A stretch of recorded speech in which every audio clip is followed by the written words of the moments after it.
Little tiny man. There, no, be there. Right onto the laptop. Don't ever talk to me like that again. I don't know if the lav mic works here. It's like actually my chest hair. I'm like Austin Powers. It's just like a carpet from here down. The year is 2000, and you are sitting in the back seat of a Range Rover. In your lap is a Walkman playing Higher by Creed through a pair of well-worn foam headphones. And outside the window are hundreds of miles of scorching sand in every direction. You are on a team led by paleontologist Paul Sereno looking for dinosaur fossils in the Nigerian Sahara Desert. But little do you know that you and your team are about to make a discovery that will forever change how we view human history. The caravan of Range Rovers comes to an abrupt stop, jerking you awake from the sweet melody of Scott Stop grunging in your ears. Word is that Rudyard Sadler, another member of Dr. Sereno's team, had noticed some bones sticking out of the sand. Naturally, you break to investigate, being a bunch of weirdos messing around in the middle of the desert. What Sadler had discovered was not the remains of a dinosaur, but of a modern crocodile. And as you turn the fossil over in your hands, another member of the team, David Blackburn, announces that he has found something shocking. As the group crowds around him, they see in the sand by his feet a small fragment of a human skull. This absolutely changed the game. What Dr. Sereno's team was dealing with was no longer just a paleontological site dealing with ancient animals, but an archaeological site dealing with humans. You and the rest of the team begin to frantically record everything you are discovering. Bones of fish, mammals, and reptiles are emerging from the desert sand all around you. But then you hear a shout, and the rest of the dig team comes to an abrupt stop. Running down one of the dunes is a man holding something above his head. His name is Mike Hetwer, and he is the expedition photographer wielding his digital camera. As he approaches the group, winded, he gestures towards the fragment of human skull and says, quote, "That ain't nothing. Look at this." As he turns his camera towards you, you and the rest of the team gather round to see his discovery as he says, "Whole human skeletons, just over there, lots of them." What Sereno's team discovered on that blazing day in the year 2000 was much more than just an assemblage of bones. What they had discovered was a sprawling and ancient cemetery. It contained elaborate and well-preserved burials of cultures which had little evidence up until this point, such as the Accordion Man, a 9,500-year-old skeleton that archaeologists believe was tightly wrapped in hides or ropes upon the time of burial, and the aptly named Halloween Man, a 7,000-year-old male skull with incisors filed to points. In the many years since the discovery of Gobero, more than 50 graves have been excavated on the site. This is 50 of nearly 200. These graves tell the story of a 6,000-year period between 10,000 years before present and about 4,000 years before present. So what are these graves doing in the middle of the scorching Sahara Desert, surrounded by bones of animals like gazelles, hippos, fish, and turtles? These bones are relics of a time when the Sahara was not a vast, hot, sandy desert, but rather a lush and fertile grassland, a time that today we refer to as the African Humid Period, or colloquially, the Green Sahara. Today we are going to be exploring this alien land. We will dive into the lives of the people who once lived there and try and put ourselves in their shoes. We'll try and understand how this environment came to be, what it was like when it existed, and what happened to it. All in a hope to gain a better perspective to the people who are just like you and I, who once called this place home. Ladies and gentlemen, my name is Milo Rossi, and today it is my great pleasure to tell you the stories left behind by the ghosts of the Green Sahara.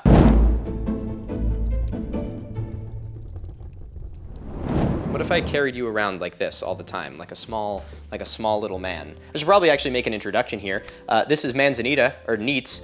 She's my new child. I gave birth to her. Yeah, you little shit. Wow, this is glitching out horribly. What did you do, Neats? Evidence for the Green Sahara dates back much farther than our modern archaeological investigations and the discoveries in 2000. In 1855, renowned German explorer Heinrich Both had just returned from an arduous 5-year expedition through the Sahara Desert. When he returned from his travels, he depicted some rather unusual sightings. He had come across cave paintings and carvings depicting humans, but also gazelle and giraffe and hippos, carvings which he reported were surrounded by hundreds of miles of empty sand in every direction. These were the first hints to European forces that the Sahara Desert had not always been a barren wasteland, that there was a time where it was not only home to animals and water, but people and their vibrant cultures. 70 years after Barth's travels in the Sahara, another discovery was made, this one by the much more famous Hungarian explorer Laszlo Almasy. Oh, You got too close to me, and then you got scooped. Almasay was an explorer who was looking into Egypt's southern desert. And it was in this southern desert that Almasay made a discovery which has gone on to inspire books and movies. It's a site with a pretty self-explanatory name, none other than the Cave of Swimmers. From the outside, the Cave of Swimmers is wholly unremarkable. It consists of 4 caves that are carved into a large sandstone wall, and it's located at the very southwestern part of the modern country of Egypt. It is part of a greater complex called the Wadi Sura, or the Valley of Pictures, which is on the southern end of a large plateau. The greater plateau is called the Gilf Keber, and is a 3,000 square mile sandstone plateau stretching from Libya into Egypt. The Cave of Swimmers, which was discovered in the Wadi Sura, or the Valley of Pictures, had some pretty spectacular artwork in it. It has a lot of paintings of animals and handprints, all of which are done in red ochre. But not only are there handprints and animal drawings, there are depictions of humans. Some of them wearing elaborate robes, some of them appearing to be dancing, but some of them appear to be swimming. Now you may be thinking to yourself, paintings of people swimming in the desert? That's a little weird. Kind of the whole thing about a desert is it's one of the hardest places to go swimming in. In 1935, when Almasay wrote his book, The Unknown Sahara, he mentioned the Cave of Swimmers. And in his book, he postulates a very interesting theory, that the paintings of the Cave of Swimmers are real-life depictions, illustrating something that had actually happened right there. The implication of this theory was that there was a time when there was water in the Sahara, and people were like, hell no, absolutely not. The Sahara, the biggest desert, like, kinda ever? Now, being completely honest, I'm not too surprised that Almasay was met with a little bit of skepticism on that claim, because if I lived in 1930s and someone came up to me and said, hey, the Sahara used to be full of water, I'd look them dead in the eye and ask them if they got heat stroke, or if they supported women's right to vote. For legal reasons, and that was a joke. Oh, goddamn, Laszlo, you know, you're just talking all kinds of craziness now. First you're saying there's water in the Sahara, and then you're gonna be trying to tell me that those suffragettes are onto something. But time has changed a lot. Laszlo's discovery was nearly 100 years ago, and Heinrich Barth's discovery before that nearly 150. So a lot has changed since then. For example, we now have archaeological, botanical, and geologic evidence to support the fact that the Sahara was once a lush green grassland, and women have the right to vote. So with a quick history lesson out of the way, I think it's time to look at the star of the show. So let's talk a little bit about what it was like when the Sahara was green.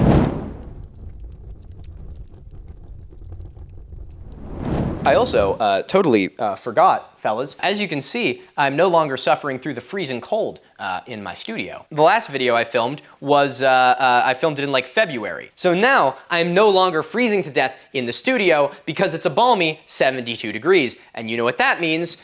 Guns out. The Sahara was green between about 16,000 and 5,000 years before present. Okay, pause. I'm sure there's a question, a burning question that some of you have been questioning for yourself, and that is the obvious, wow, Milo, this is all great, well and good, love to hear about some archaeology, we're gonna talk about some cool bones and stuff, but why was the Sahara green? The Sahara Desert is like the thing that you think of when you think of desert. Well, my friend, that is an excellent, excellent question, and the right question that you should be asking. So let me break this down for you. You and I, are on a tiny pebble hurtling through space, which means that our planet is moving. It's moving in a few different ways. The Earth spins, which gives us our day and night cycle. It has an axis that it can tilt on. And as I hope all of you are familiar with, we orbit the sun. Now, all of these movements are not consistent, so they can change kind of on a cycle. Think of a top spinning. It's always spinning, but it'll sometimes wobble. The first of the 3 major movements that our planet does that influences the horror show that goes on this little rock is our orbit around the sun, our eccentricity as it's called. And that is on a cycle of about 100,000 years, meaning that over the course of 100,000 years, the Earth will kind of go between closer and farther from the sun as it orbits. Then there's the tilt of its axis, or its obliquity. Obliquity's nut. And that is on a cycle of about 41,000 years. And the most important part to this story is the Earth's wobble as it goes on its precession around the sun. And this is on a cycle of about 25,000 years, which means that every 25,000 years, the Earth tilts a little bit back and forth like this. These three cycles, the eccentricity, obliquity, and wobble, are known as the Milankovitch cycles. And you're probably familiar with them if you're watching this channel. You gotta have stumbled across them at some point. But today, the first two don't really matter. All we gotta worry about is wobbling. So if you want to wobble this way, I'll tell you a little bit about it. Okay, I'm gonna throw some science words at you, but you're gonna hold my hand. We're gonna get through this just fine, I promise. You're smarter than you give yourself credit for. The Earth has a thing called the perihelion. You know, I'm now realizing my immensely talented editorial team could probably be putting graphics which explain this in much greater clarity on the board right now, but I'm going through the extra effort of showing you with my hands, possibly making it even more confusing. Anyway, the perihelion is the closest that the Earth gets to the Sun. So as the Earth orbits the Sun in its 1-year rotation, there is somewhere along that turn where the Earth is the closest point to the Sun than it is at any other given point. Today, our perihelion occurs in early January, meaning that during the northern hemisphere winter, when the Earth is tilted that way a little bit, it hits the closest point to the Sun. But because of the Earth's wobble, there will be times where the Earth is not pointing this direction and pointing this direction instead. During the Green Sahara period, the perihelion would have occurred in northern hemisphere summer, meaning that an entirely different part of the planet would have been facing the Sun during the perihelion. Now at our closest point, the Earth passes 91 million miles from the Sun, which is really far. But this is about 3 million miles closer to the Sun than we are at our farthest point, which is really far. And that tiny difference of about 3 million miles is enough to make a pretty big difference on the planet depending on which way it's pointing. This tilt means that during the African Humid Period, the Sahara Desert, or what's now the Sahara Desert, got a 7% increase in solar radiation. But that doesn't make any sense. If there's more solar radiation, shouldn't it be hotter, i.e. even more desert? Counterintuitively, that extra heat is actually the thing that kicked off the African Humid Period. Land has a high albedo, not to be confused with a high libido. Oh, gotcha. Meow is right. Little man. Which means that the surface of the land heats up a lot more than water does. So while North Africa got absolutely blasted by thermal radiation, it got really hot, but the Atlantic Ocean right next door remained very cold. This meant that during the summers, the hot air of the African continent would rise up. This would create a low pressure zone, which would allow for all of that cold, moist air from the Atlantic Ocean to rush in to fill its place, which would result in exactly what you would expect. Monsoons. During the African Humid Period, much of North Africa would have been inundated in massive seasonal monsoons, called, rather unoriginally, the West African monsoon. This will be on the test. So since this monsoon rain is linked to the direction that the planet is facing, and the direction the planet is facing is on a 21,000-year cycle, this means that the Sahara Desert will turn into a lush green grassland about once every 21,000 years. So what we today call the African Humid Period, or Green Sahara, is actually just the most recent instance of something that has been happening every 21,000 years for the last 800,000 years. That is a lot of Green Saharas. Whoa, wait, it's me, Milo from the future, and I'm seeing something. They're going to the comments right now and they're writing and it's saying, see, the climate has always been changing. But I want you to stop, and I am talking directly to you. Before you leave that comment, go do some research. The Milankovitch cycles do affect the climate of the planet, and yes, the climate of the planet has always been changing. But what we are experiencing right now is anthropogenic, man-made climate change. This is something which is unanimously agreed upon by scientists, and we have extensive chemical evidence to back it up. If you do not believe in man-made climate change, it leaves me with one of two options. One is that the information and the facts hasn't been communicated well to you, which is a failure of the system. Climate change is something that is kind of complex, and you need a base of understanding in order to get it. And there are a lot of informational bodies that do everything they can to keep us complicit so that we don't have the tools to understand these things for ourselves. Or secondly, it's that you do know the truth about climate change and you're choosing to ignore it. In which case, I don't know what to tell you. So whether you choose now to resume that comment or not, the last thing I want to leave you with is this. Not understanding the facts does not make them any less true. All right, anyway, that's all that Milo from the future had. Well, I'll explain the rest. So the people who lived their lives in this part of the world would have lived in an environment that was dictated by massive seasonal rains. An easy misconception to have about the African Humid Period is that it was just like a more temperate climate for some reason. But really it wasn't that the land was any cooler or, more fertile, it was just that it received a lot more rain. This rain would come in bursts with incredibly rainy summers and then much cooler, drier winters. The people who created the paintings at the Cave of Swimmers would have lived lives dictated by these seasons of massive rainstorms. And they are far from the only ones, because the Wadi or Valley of Pictures, where the Cave Cave of Swimmers is located is home to a lot more rock art. Take, for example, the rock art at Margaret Alcantara. These beautiful images depict shepherds with livestock, and the Wadi Hamra rock art shows images of animals like giraffes. But one of the most famous of these caves is the Cave of Beasts. You got it? Look, hey buddy, come here. Yeah, is that warm? You're so damn cute. I don't want to take you off my laptop, but I have a job to do. You know what? No, we can work around this, Neats. The Cave of Beasts contains nearly 5,000 different pieces of rock art, and they are absolutely beautiful. They show things like the classic handprints, as well as many human figures, some of them dancing and partaking in ritual, others wearing elaborate outfits. But the cave truly gets its name from the countless depictions of wild animals present all across its walls. Oh, thank you. Now you just turned my computer off. Okay, Neats. I'm sorry. You're being evicted. So with all of those scientific tools that we just put in your toolbox, now we can do the really fun part. I want you to grab my hand.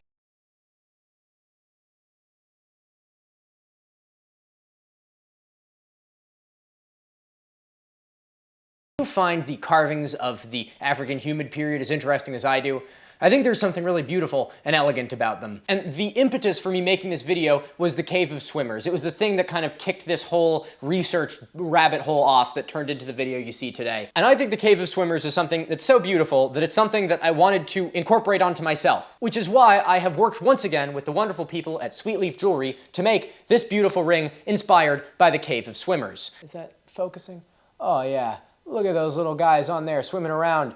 Forgive my weird ring tan line underneath this ring. Normally there's another ring. This is the backup ring. It's a whole thing, okay? Don't worry about it. For those of you who are familiar with my channel, you will know that Sweet Leaf Jewelry is a small independent silversmith in England that I've worked with many times before to create some beautiful pieces of handcrafted silver jewelry. It's part of a pledge that I've made with myself and also kind of informally with all of you that if I'm gonna have the platform that I do, I want to uplift other people as well. I would much rather make some beautiful piece of artwork and jewelry with an independent silversmith than, you know, talk about NordVPN. Not only do we have this beautiful Cave of Swimmers inspired ring, but we have this here pendant available only for a limited time. So if you're watching this video early, you may still have a chance. And it can be sold with or without the chain, depending on your budget. And at the end of the day, it allows you to not only wear a little piece of history wherever you go, but support a small independent business while doing it. If you're watching this at the live premiere, Sundays at it's 5 p.m. Eastern Standard Time. Both the Cave of Swingers, the Cave of Swingers pendant and ring are available now. Link in the description. Anyway, thanks for listening. Let's get right back to the video. If I get a single comment about anything that's going on here, I'm gonna dox you. In my defense, these weren't in the refrigerator. They were sitting outside in like the 75-degree ass air. And frankly, I want a cold beer more than I care about whether or not there's water in my beer, okay? It's a goddamn Sierra Nevada. We're not exactly drinking, I don't know, some expensive beer. There's no expensive beer. Who am I kidding? Pabst Blue Ribbon. Okay, anyway, I really want to use this video as an opportunity to try and paint a picture for what the Sahara would have looked like during the African Humid Period, so that you, the viewer or listener, depending on whether or not you're actually watching this, or just playing it in the background while you're cleaning your room, can better picture yourself in the world that these people would have lived in. Actually, if you are playing this in the background while you're cleaning your room, that's totally okay. I do this all the time with videos. My one request is sauce and interaction. It's like tipping the bellhop, you know? I make a video that you can just play for free in the background. I get to keep you company. All I ask, help me boost the algorithm a little bit, all right? I feel like that's a pretty fair trade. Tipping the bellhop, more like topping the bellhop, One of the best papers that I have found to try and illustrate what the environment would have been like around Wadi Sura during the African Humid Period is called Wadi Sura in its Environmental Setting by Frank Darius, and it is from 2014. Also, if you're interested in any of the resources that I used to make this video, links to all of those are gonna be in the description if you want to do any external research yourself. For some of the major papers that I use, I'll bring them up just so that you guys have some jumping off points. So let's have a look at the topography around the southern end of the Gilf Keber plateau. At the southern end of the plateau, where the Wadi Sura, or Valley of Pictures, is located, we can see the remains of many dry riverbeds. A topographic map is really useful for more than just elevation. It will allow us to kind of see things that the naked eye won't see. If you just look at the desert on Google Maps, you can't really see much definition, but if you're looking at the topography, you can identify riverbeds and valleys and old lake shores that you would never be able to see otherwise. It's a really wonderful tool in trying to piece together the history of an area. Now, all the riverbeds in the Wadi Sura are now dry, but they aren't always. Even though this is the middle of the desert can still occasionally get rain, meaning that sometimes these little river channels will have trickles of water in them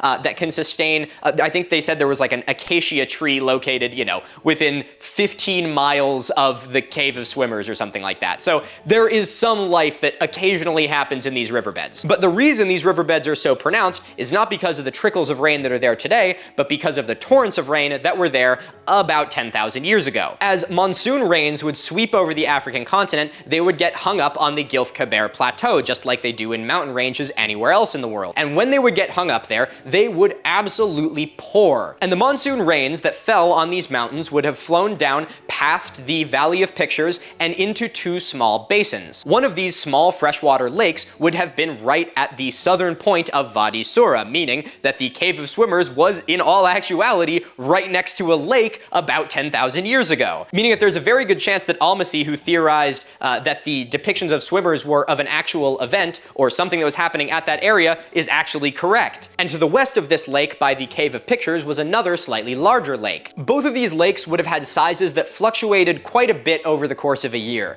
Again, this was a monsoonal environment, meaning that it would have one season where there was a ton of rain and another season where there's almost none. So the cultures that developed around these lakes likely lived in an environment where they were used to the lakes filling up and overflowing their banks in one season and kind of receding in the more dry season. But this inclusion of water allowed for a totally different environment to exist in what is now a desert. This wouldn't have been like a lush jungle or rainforest or even a dense forest, rather something resembling more of a savanna. It would have been a place where fields of tall grasses could grow, and it had enough rain to sustain acacia trees. The grasses in the savanna that would form from this rainfall was full of cereal grains and wild game that people could hunt, and the lakes, obviously, besides providing fresh water, had fish and migratory birds that would land on them. And even though the savanna seems like something which, even as far as a environment with rain is, you know, oh, it's a little bit barren, you know, it's kind of hard to exist there, savannas have an unbelievable level of biodiversity. And so even though this land wasn't a rainforest, it was still an immensely productive place where people could have survived for, and did survive for, thousands of years. So anyway, back to these two lakes. There's the small lake at the bottom of the Cave of Swimmers and the slightly larger lake to its west. Now, if you look at the evidence in the sediments, that one's good. Tell that one to your soil science professor. Maybe they'll make a shirt out of it. I want 50% of the proceeds. I got the motion in the ocean and the evidence in the sediments. And the eccentricities none. The evidence in the sediments shows that this larger lake at its smallest would have been about 4 square miles or 10 square kilometers. But at its largest, it reached a size of 40 square miles or 100 square kilometers, roughly the size of Portland, Maine, or half the size of Martha's Vineyard, or 1/4 the size of Marsh Island.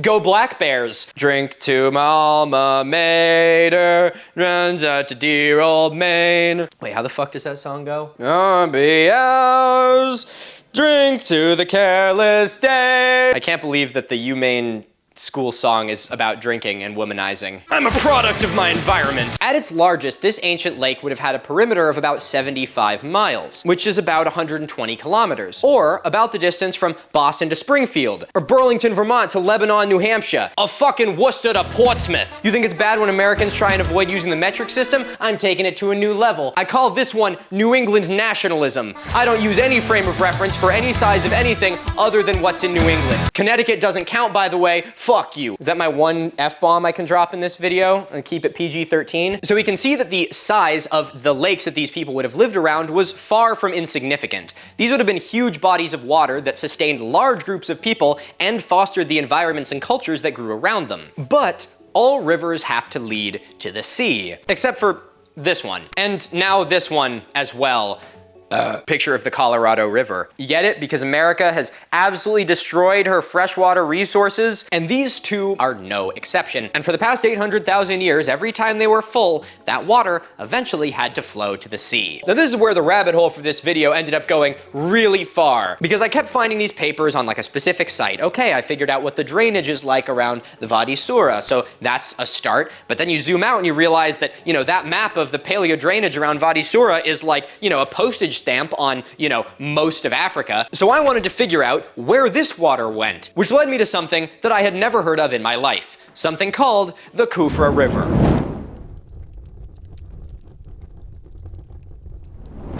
Let's zoom out for a second. As I've been explaining the monsoonal rains that would hit the Wadi Sura, it's been very localized. We've been just looking at one area and the two lakes, ponds even, that would form there. But I want you to remember that these monsoon seasons swept across the entire continent. They would have been inundating the entirety of northern Africa in massive seasonal rains. Okay.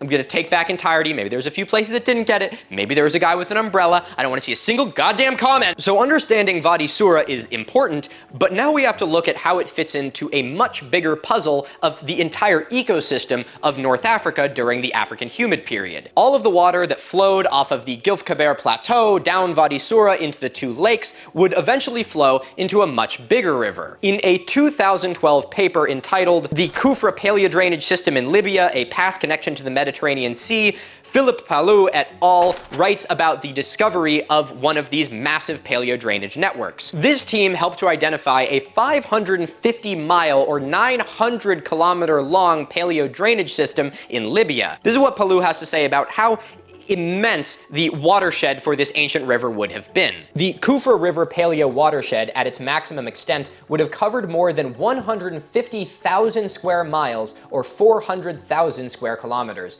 representing close to a quarter of the surface area of Libya. That is about the size of 15 Vermonts. Using radar, Palou's team was able to identify this massive paleo drainage system, and the team found that there would have been 3 major watersheds that all led into this river. One of them from our home sweet home at the Gobero Plateau, another watershed from a feature to the south called Ouenat. These two sites made up the eastern side of the drainage basin, and on the west side of the drainage basin was the eastern side of the Tibesi Mountains. And so all of the water from this more than 150,000 square mile watershed would have flowed into one river. The remains of this ancient river can still be seen as a scar on the land. The 250-mile or 400-kilometer long north-flowing corridor that used to be the Kufra River. Interestingly, if you look at a map of this area, you can see that the Kufra River actually used to flow through what is now the Kufra Oasis. It's a little patch on the map that you can see with a town in it called Al Jaf. There's some, irrigation circles and stuff in there, a little bit of farmland in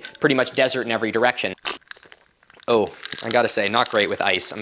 You guys were right. Now, while I didn't look too much into the details of this particular oasis, I'm gonna use some context clues here to infer that the reason that there is water present at this location is because it is a deposit of fossil water, as it's called. Fossil water can be found all over the Sahara Desert as a relic from the African Humid Period. Water that has percolated deep into the ground and has remained in aquifers and not evaporated. So while I'm sure there's a little bit of rainwater and groundwater that still percolate into this basin, I wouldn't be surprised if the reason there is still some water in this area is because of this ancient river that used to flow there. From Al Jaf, the ancient river narrows, and it ends up cutting a canyon through the bedrock running another 250 kilometers, where it finally returns to grade and turns into an alluvial fan, a delta, before all traces of it are lost under the Colin-Cisco Sand Sea, which is a massive tract of moving sand dunes that has covered that region of the Sahara Desert. So what is on the other side of the Sand Sea? Where is this ancient Kufra River flowing to? Does it end up out in the Mediterranean? Well, eventually, yes.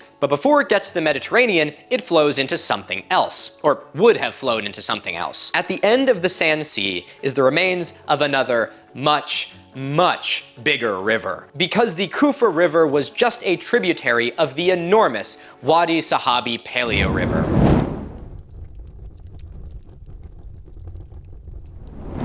Look, I actually have original sheet music from the Stein song. A new arrangement by Rudy Valley. Isn't that kind of cool? Look at that. Who am I kidding? Why would you care about this? At the other end of this enormous sand sea lies the remains of another paleo river. We're gonna use some context clues. There is this river, huge watershed, all flows north, covered by the sand sea, and then there's another river directly above it. Now, you and I might put our heads together and say to ourselves, well, I think in all likelihood, the Kufra River probably flowed into the Wadi Sahabi Paleoriver. And yes, that's probably exactly what happened, but because that middle part is covered with sand, at the end of the paper talking about the Kufra River, the author ends by saying, like, we propose that there may be a connection between these two rivers. Now, again, I'm not saying you should speak without knowing, because we don't know yet, but that's just what I love about science, is like, look, we don't have object permanence. All the things can be right there, but if we don't have that clear line of sight between them, you don't publish the paper. And that's why science fucking works. The Wadi Sahabi Paleo Channel is absolutely massive. It is between 1/2 and 2.5 miles in width, which is about 2 to 4 kilometers. That's about the distance that I had to walk from my dorm to OHOP. To the spring, to the sky, to the trees in their glorious happiness, to the da-na-na-na calling. Further evidence for the size of this river comes from how deep it is. The channel eroded by the Wadi Sahabi Paleoriver is more than 980 feet deep, or about 300 meters, carved directly into Miocene carbonate strata. This is more than like a riverbed, this is something closer to a canyon. Now this implies that the water that would have fallen at our lovely little Wadi Sura would have flowed all the way down into the Kufra River, a paleo drainage system of more than 150,000 square miles, about 600 miles to the north to an absolutely enormous river before finally flowing out to the Mediterranean Sea. But the Wadi Sahabi River is actually very, very old, way predating the even first instance of the African Humid Period 800,000 years ago. There's evidence to suggest that this riverbed may date back as far as 50 million years to the late Cenozoic period. Now, this is a time that is so far back that we're not going to be going into it, but the world would have been a very, very different place then. We're talking plate tectonic scale at this point. The story we're talking about today is like climatic shifts and, you know, Milankovitch cycles and stuff. But when you're going back 50 million years, we got to bring plate tectonics into that. I'm not going to do that to you. You got shit to do today. Now, during its zenith, potentially in the Cenozoic period, this river is believed to have had a discharge equitable to that of the modern-day Nile River. That is, I need to read this number. What? 100,000 cubic feet per second, or 2,830 cubic meters. I don't know if that's right. Fact check that. I think that's right. But the connection between this river and Wadi Sura would have been established about 15 million years ago. Still a long time, we're not going to go back there, but a little bit more recently. But this means that for the last 800,000 years, every time there was an African humid period, water would flow all the way from the Gulf Gobero all the way down into the Kufra River, into the Wadi Sahabi River, and out to the Mediterranean Sea. Now, the thing that I found the most interesting while doing research on these sites is that it was really hard to do research on these sites. There's not even a Wikipedia page for the Wadi Sahabi River, which is a very exciting element of this story. The fact that there is precious little research that has been done in the Sahara Desert. Don't get me wrong, there has been a lot. Much of the region has been mapped with LiDAR and satellite imagery and has been explored pretty extensively. But in the grand scheme of regions of the Earth that we know a lot about, the Sahara is one that just hasn't had that much research done in it. But what's wonderful is that you and I are living in a golden age of archaeology. It's a renaissance, a time where regions of the world that just haven't been looked into all that much are finally getting the attention they deserve. And so why is that? Why is it that the Sahara contains the potential for so much history? Well, humans like to do this thing where we like to drink water, because if we don't do it, we shrivel up and die. As the saying goes, water is life. And humans have a lovely habit of settling along water pretty much wherever we are. If you do find a human settlement that isn't on water, there's probably some other kind of weird reason why it is where it is. But for most of human history, water is kind of the thing that we needed to do. So when you think about the size of these rivers and these lakes and the bodies of water that would have existed out here for thousands of years, there is a lot of potential that there is going to be some pretty impressive archaeological discoveries to be found at them. Now, I also want to temper our enthusiasm for just a moment here, because the African Humid Period, or the Green Sahara, is something which has been used a lot by some of the alternative history people. They use it to support everything from that lost advanced globe spanning Ice Age civilization all the way up to Atlantis being lost in the sands of the Sahara Desert. Now, I'm obviously not taking it that far, but what I am saying, as an archaeologist and someone who firmly believes in not saying something until there is evidence to support it, I think that there's a lot of evidence that some of the biggest discoveries in archaeology in our generation may come out of the Sahara Desert. And now I'm sure there's going to be people who may contend me on that or contest me on that. But as we're going to see, continuing moving forward into this video, it was a place that was bustling with life really not that long ago. Anyway, I just had to get excited about archaeology for a second. Also, all right, let's get back on track here for a second. I'll have a little bit of this, magic juice. So this river system is really impressive and clearly indicative of how complex the system would have been during the African Humid Period, and paints a much better picture of what the world would have looked like. But this is far from the only example of a large body of water resulting from this monsoonal environment. And I think the most important one that we need to talk about is the amazingly named Lake Mega Chad.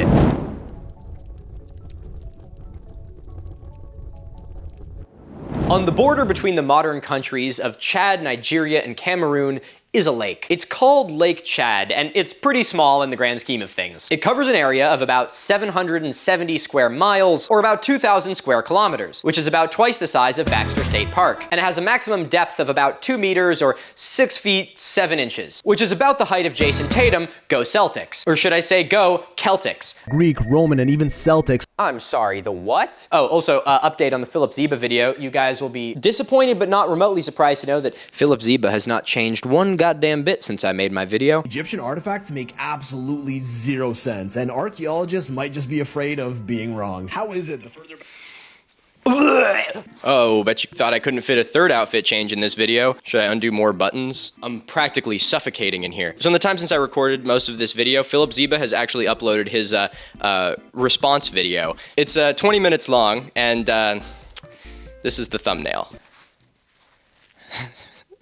Oh yeah, this one's gonna be good. So I need to be totally honest, I haven't actually watched this video yet because I have, real work to do. But I have looked a little bit at the interactions of it, and let's just say that if we all had a hope in our hearts that Philip was actually gonna turn around, listen to any advice, and make a well thought out and mature response, we were wrong. The like to dislike ratio is negative, but there's not enough likes for me to really go off that. So I think the comments actually speak a little bit better. Just looking at these comments here, Philip, it doesn't really seem like the consensus is that you had a well thought out and coherent argument. And I'm not just like cherry picking comments either. That was the first 5. Here's the next 5. And here's the next 5. And fuck it, here's the next 5. Now, obviously, I'm gonna do a response to this because, man, how could I not? Philip, I doubt you're watching this, and I doubt you even watched the video that you responded to, but if you are, I wanna say that I haven't started scripting this video yet. In fact, I haven't even started watching it. So there is still time to take this down and make a mature, well thought out response. I haven't seen it yet. The record is still clean with me.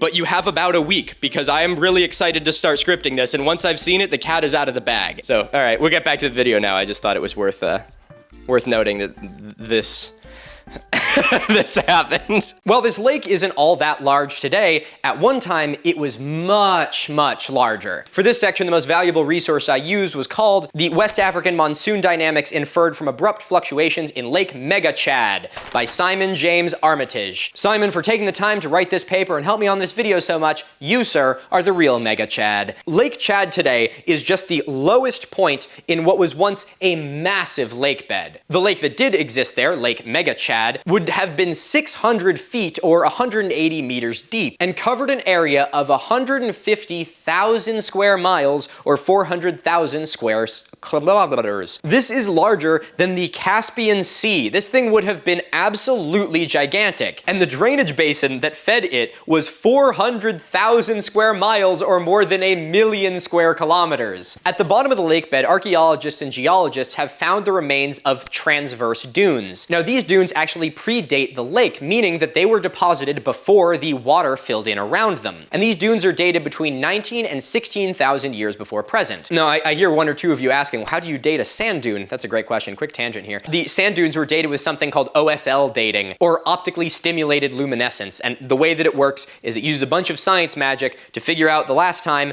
that a grain of sand was in contact with sunlight. So by looking at that, you can figure out when it was covered, and by proxy be able to date how long the structure's been here. So this proves that the sand dunes at the bottom of Lake Chad would have been deposited before the start of the most recent African humid event, which began right around that 15,000 years ago date. date. By about 14,500 years ago, the monsoon rains had managed to push this far into the African continent, which means that rain had begun to fall in this catchment basin, eventually draining into Lake Chad. At first, this would have actually been two small lakes, one in the Chad Basin, where Lake Chad is now, and one to the north in the Bodele Basin, which no longer has a lake in it. As rain continued to fall, year after year of monsoons would have eventually made these lakes overflow their banks and combine into one much larger lake. And eventually, Mega Lake Chad would have filled to such a point that it would have hit the Mayo-Kebi overflow. This point is about 325 meters above sea level, where Lake Chad would have then overflowed its banks and continued into another catchment basin. This overflow would have flowed into the Benue and Niger rivers and eventually out into the Atlantic Ocean. Mega Lake Chad would have reached its zenith about 11,500 years ago, and evidence of the lacustrine or lake sediments that are left over from its existence show that it would have been a rich ecosystem. There are evidence of mussels, seagrass, fish, and birds that would have once called this place home. And for a lake that's larger than the Caspian Sea and existed for almost 10,000 years, it's amazing to try and think about what sorts of ecosystems would have existed there that we just can't even see anymore today. Geologic evidence shows that the lake went through a few fluctuations throughout its time, sometimes experiencing a few hundred years with lesser rainfall, and other times experiencing more. But like every other body of water in the Green Sahara,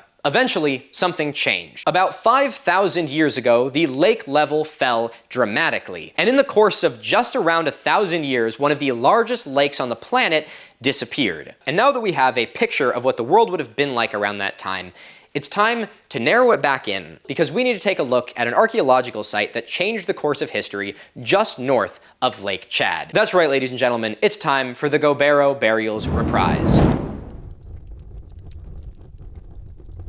There's a reason that I kicked this video off by talking about Gobero, because it's one of the best sort of proxies that we can use to piece together what life would have been like in the African Humid Period. In the 20-something years since the discoveries at Gobero, there have been 6 major excavations at the site. At the time when the Gobero archaeological site was inhabited, it would have been receiving huge amounts of rain runoff from the Air Mountains, just to the northwest, I believe. Water which would eventually run into the enormous Lake Chad and finally out to the Atlantic Ocean. So in this land, dominated by rivers and lakes and grassland and acacia trees, let's zoom in and have a look at what Gobero would have been like. Gobero is located pretty much right next to the bed of an ancient lake. I can't find a name for it. No one ever seemed to give it a name in any of the papers, so I'm gonna call it Lake Gobero. Sorry. Lake Gobero would have had an average depth of about 9 feet or 3 meters, and a maximum depth of 25 feet or 8 meters. Right before the beginning of the African Humid Period, when everything was as dry as it is now, some huge sand dunes had formed in what was soon to become a lake bed. The sand dunes at Gobero, just like the ones in Lake Chad, are dated to about 16,000 years ago, right at the beginning of the African Humid Period. And as monsoon after monsoon swept the African continent and this little Lake Gobero filled up, it filled up the land around the sand dunes. So the sand dunes weren't at the bottom of the lake, they were like sandy peninsulas that would have stuck out into the fresh water. This would have been a really sick spot to be. I want you to try and imagine these, classic desert sand dunes, but instead of just being sand and nothing in every direction, they're covered in grass, and there's fresh water all around you, and there's migratory birds, and you're in like this little isolated peninsula sticking out into a big lake. It's no small wonder that people wanted to live here, not only with the food and natural resources, but because it was some prime real estate. Now, the creation of these sand dunes about 16,000 years ago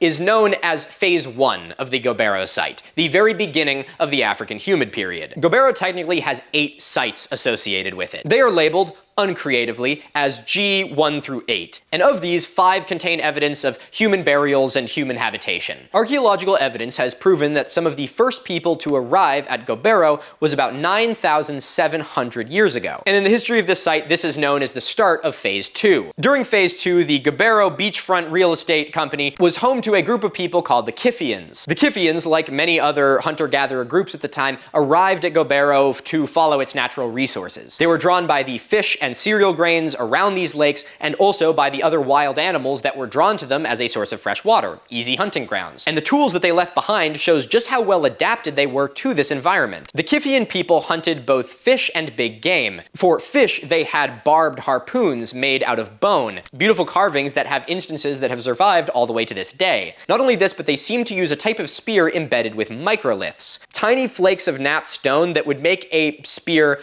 beyond lethal. And the Kiphians were the first to establish a cemetery at this site. So let's have a look at what might be the most famous burial from Gobero and potentially the most famous Kiphian burial of all time. And that is the Accordion Man. This is a skeleton that I mentioned at the beginning of this video, and I told you I was going to get back to it. I actually didn't tell you that. You just trusted me, and I appreciate that about you. The Accordion Man dates back about 9,500 years, and CT scans of his skeleton indicate that in life he probably stood about 6'2". Now, this is a theme that we see with many of the Kiphian people. They were really tall, with their average height easily above 6 feet. But you'll notice that the reason for his unusual name is because his skeleton is very compact, like an accordion. To put that in a little perspective of just truly how compact he is, this 6'2" man, his remains are now in a, what is it? Oh yeah, 10 inches or 25 centimeters in diameter. This dude got squished. Now this illustrates to archaeologists that he was tightly wrapped upon burial, potentially with either ropes or animal skins or something to keep him really condensed. And this is a theme that we actually see in other Kiphian burials, where it was customary to sort of wrap and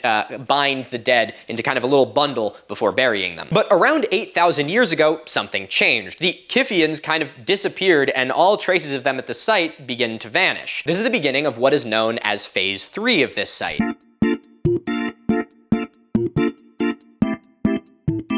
It's about a 1,000-year period from 8,200 years ago to 7,200 years ago, and during this period the area received a lot less rain, and it seems like human habitation or semi-permanent human habitation ceased almost altogether. But about 7,200 years ago the rains returned, and this kicked off phase 4.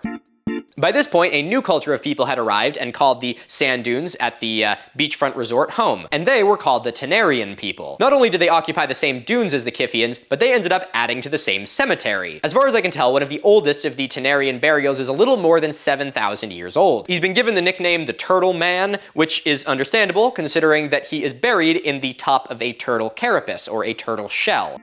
Post-production Milo here, he was actually buried on a turtle shell that was under his hip, not in a turtle shell. It was not a human-sized turtle, or a turtle-sized human for that matter.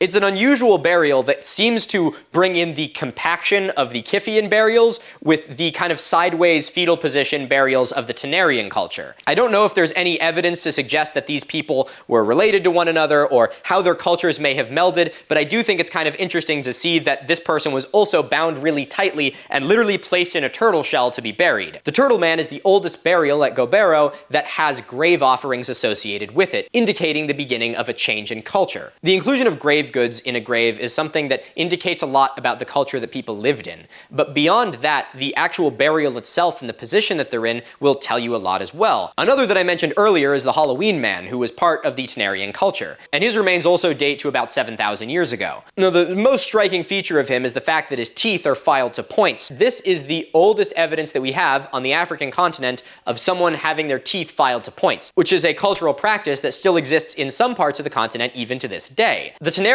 people had pretty meticulous burials. Most of the individuals were laid to rest on their side in the fetal position. Take, for example, the also aptly named Pot Pillow Man. Dating to about 5,500 years ago, the Pot Pillow Man, another member of this culture, was laid to rest with his head on a ceramic jar. Boo! Continuity error check. My mic died, so I had to film on a different day, and all that's changed is it is currently 80 degrees, and my basement is full of water. Okay, anyway, that really has literally nothing to do with this video. What were we talking about? Oh, wow, this is a really depressing time to have to come back into this, Jesus. One of the most dramatic examples of the Kiphian burials at Gobero is sometimes referred to as the Stone Age Embrace. If you Google the Stone Age Embrace, you will also find a bunch of other archaeological discoveries called the Stone Age Embrace, which is a little bit confusing, but I don't know, it was a catchy name, so it stuck. It's the grave of 3 individuals, a woman and 2 children, all holding hands. It's a pretty heartbreaking burial and one that raises a lot of questions. Of all the burials at the Gobero site, this one speaks to me the most. I think that as archaeologists, it's important to look at any remains as those that once belonged to a human. And while it's easy to do that with most burials, it's almost impossible not to with ones that are as heart-wrenching as this. The obvious question that I'm sure all of us are asking is what happened here? And we we may never have the answer to that. While there are arrowheads found associated with this grave, they are grave goods and not lodged in any of the skeletons. Furthermore, the skeletons show no signs of damage or stress, which has led some to speculate that these three may be the result of a drowning.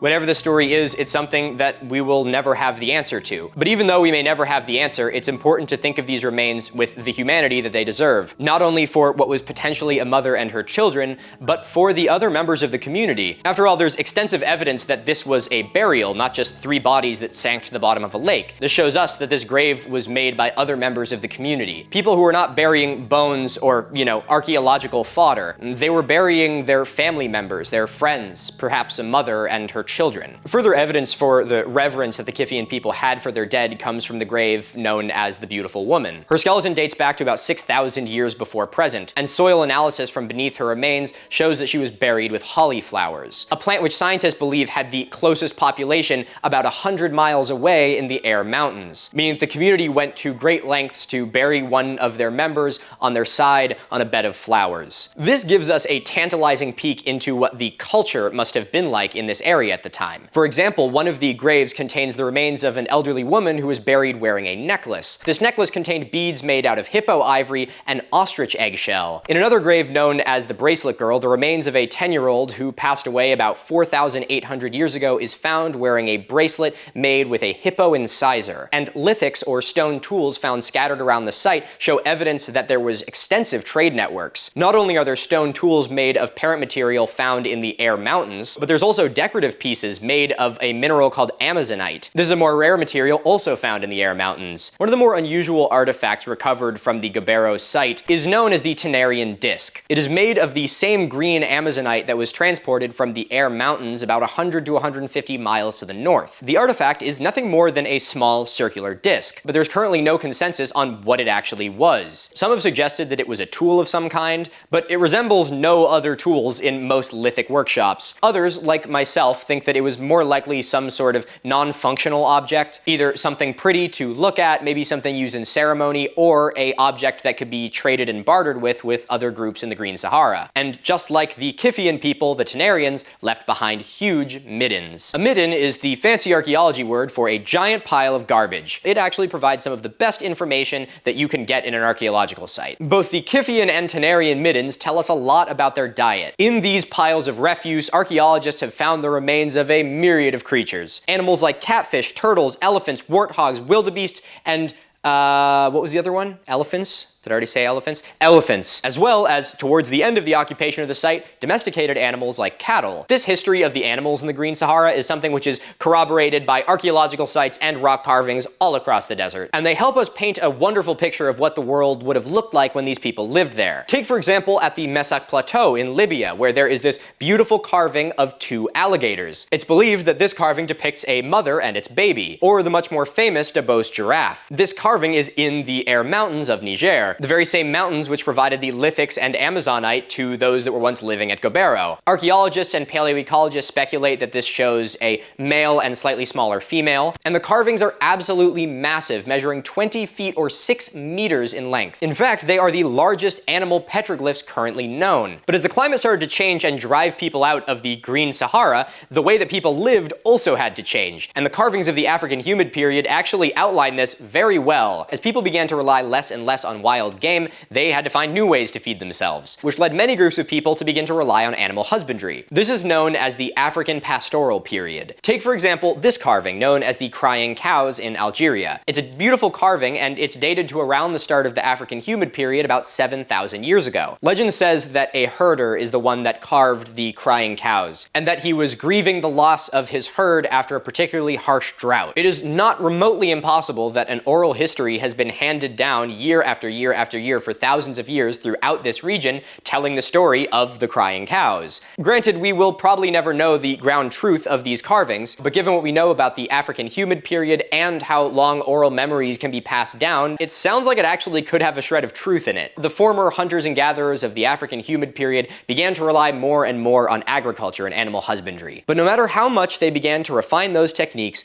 they were running from something that was unescapable. Humanity's true great equalizer from the beginning of time to this day: the climate. About 4,000 years ago, the last acacia tree at Gobero withered, dropped its leaves, and died. The Earth's wobble was rapidly returning to center once again. Year after year after year, the monsoons got a little bit smaller, their rains reached a little bit farther, and by about 3,000 years ago, they had ended altogether. At Gobero, this period can be seen about 4,200 years ago, when the last human inhabitants departed the site for the very last time. The final iteration of Gobero known as Phase 4. Today, all that's left in this region is windblown sand, and dry riverbeds that would be lucky to even see a drop of water in a single year. It's the only way we have ever known the Sahara, a vast, empty expanse of desert containing almost nothing. The African Humid Period may seem like something which is intangible to us, but all across the Sahara Desert today, there are little shadows, glimpses into the ghosts of the monsoon. It is really difficult to view our world as something that changes. The human lifespan is so short that most of the change that happens on our planet is something that we can never really fathom. This is when it's important to zoom out. Instead of looking at you right now in the world that we live in, I want you to look at your place in the timeline of humanity. Throughout the 150,000 years that Homo sapiens have walked the Earth, we have experienced all kinds of terrible stuff. We have experienced ice ages and sea level rise, volcanoes, meteors, freezes, thaws, droughts, fires, tornadoes, you name it, we've been there. But these things that happen on a grand scale are really hard to grasp. But no matter how hard they are to grasp, the trauma of climate change that humanity carries with it is something which can be seen all throughout our world. And there's actually some really good examples of this from the Green Sahara. Take, for example, Ethiopia in East Africa and Mali in West Africa. These two groups are pretty different from one another. They speak different languages, they have different customs, they believe in different things. Despite their differences and being divided by literally the largest desert on the planet, they have a few words that are really similar to one another. These two groups both share a very similar word for hippo. And this is a pattern that can be found in a couple different cultures throughout Africa. Lingering relics that suggest that all of these different people had cultural ancestors that once spoke a language in the Green Sahara. Cultural ancestors who were exposed to the immense biodiversity of what was once an enormous grassland. This is why teaching history is something that is so important, because even though history is all the old stuff, it really impacts how we live today. By understanding the past, we can better interpret the future, and we do ourselves a disservice by not adequately teaching science and history. By teaching people these things, you give them the tools to be able to interpret it for themselves. I've said a million times before when talking about pseudoscience that the #1 thing to combat pseudoscience is education. It's not me sitting here dunking on people, it's giving you guys the tools that you need to teach your friends how archaeology works. The amount of conspiracies that revolve around poorly interpreted geology blows my mind, and it blows my mind even more to know that none of this would happen if people had had a single geology class. But the thing about history and science is that it's something that requires a lot of work to be able to understand. Science is not the type of field that you can just show up in and be like, yeah, I think it's like that, and so it's like that. This is also why I believe people have a really challenging time conflating modern climate change with the way that the climate has changed in the past, because we don't have any education about this stuff. But if we are to have any chance at succeeding in the future, we need to be able to look back at people as people, not as primitive barbarian savages or highly advanced Atlanteans or as the ever pious indigenous. We do so much to view our ancestors as something other than us. We either pedestalize them to these ridiculous standards, or we crush them under our boot heels trying to claim that we have somehow gotten better than they were. But the truth of the matter is that neither of those are the case. The truth of it is that they were just like us. These people who called the Sahara Desert home were not Atlanteans or cavemen. They were people like you and I, people who thought like us, people who cared like us, who believed like us, people who buried their dead on a bed of flowers. It's important as archaeologists and historians to not lose our humanity. I want you to not only think about how these stories impact where you are in the human story, what we can learn from them, what you relate to about them, or what stuck with you the most, but I also want you to think about what this means for us in the future. The Tenarians, the Kithians, and countless other unnamed once existed. There was people like you, people like me, people like anyone who is watching this video. But today, all that's left not only of their culture, but of their world is a vast expanse of sand. Every ruin on the planet is left behind by a culture who once thought themselves invincible. And truly, the most human part of it all is that every single one of them has always thought that what happened to them could never happen to us. Ladies and gentlemen, I'd like to thank you for watching this video. I hope you found this deep dive entertaining and who knows, maybe even a little bit informational. If you like what I do here and you're a returning viewer, welcome back, and thank you for joining me for another one. And if you're new here, whether you're just checking this out while you have lunch or you're putting it on in the background while you clean your room, I'd like to welcome you too. Look at you, thinking I couldn't fit another continuity error in this video. Pathetic. If you did enjoy me keeping you company, consider checking out another one of my videos. Or if you have a friend that likes to play long-winded videos in the background while they do household chores, feel free to send this video to them. Consider it like tipping the bellhop. I make a video that you get to watch for free, and all I ask is you help boost the algorithm a little bit. Helps what you do, helps what I do, everybody wins in the end. And lastly, I'd like to give a huge thank you to my patrons on Patreon. Patrons get early ad-free access to all of my videos, and all of your names will be in the credit of this video as a token of my appreciation. If you'd like to become a patron, link to that is in the description of this video. Ladies and gentlemen, I think that's all I have to tell you today. I'd like to thank you all very much for watching this video. My name is Milo Rossi. Remember to stay curious, stay inquisitive, and most importantly, remember to stay hydrated. I don't think I could think of something better than that.